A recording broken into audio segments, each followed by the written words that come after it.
नगीना की जनता का आभार प्रकट करता हूं जिन्होंने मुझे चुनकर यहां भेजा है।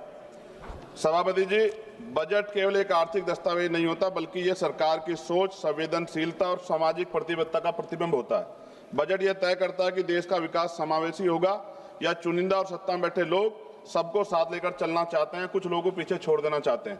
विपक्ष के नाते हमारा कर्तव्य है कि हम सत्ता सवाल पूछें और कमियों की ओर ध्यान दिलाएं और देश के उन वर्गों की आवाज बने जो इस सदन में अक्सर आंकड़ों में गुम हो जाते हैं। लेकिन माननीय अध्यक्ष महोदय, असली सवाल यही से शुरू होता है, क्या ये बजट देश के गरीब, पिछड़े, दलित, आदिवासी, ओबीसी, अल्पसंख्यक और वंचित वर्गों की वास्तविक जरूरतों को समझता है, नहीं समझता है।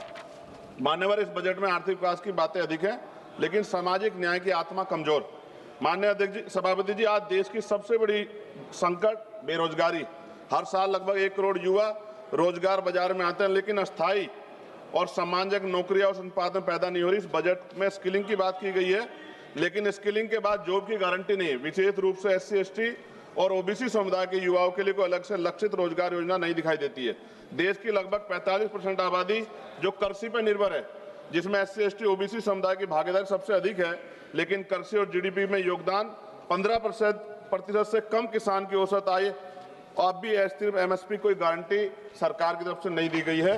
सभापति जी, महंगाई का सबसे बड़ा असर गरीब, दलित, आदिवासी और पिछड़े वर्ग को पड़ता है।